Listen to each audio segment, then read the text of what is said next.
জগন্নাথ দেবের 56 ভোগের একটা ভোগ মৌহা তৈরি করছি আজকে।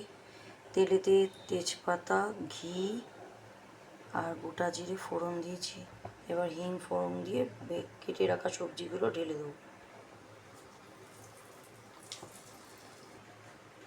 আমি এই সবজিগুলো ব্যবহার করেছি, তোমরা তোমাদের মতো করে যেটা মনে হয় ব্যবহার করতে পারো।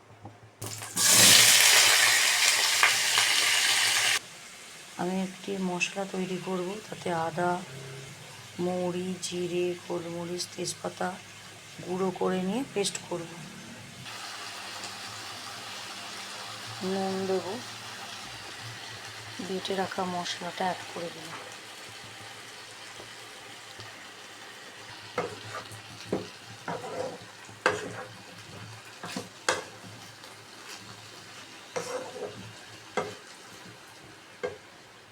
সামান্য 1 চিমটে হলুদ, সামান্য ধনে গুঁড়ো,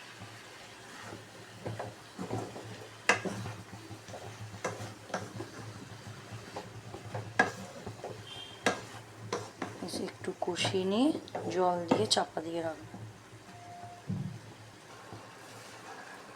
সেদ্ধ করা ছোলা মেশালাম, একটু নারকেল কোড়া, একটু গুড় মেশাবো।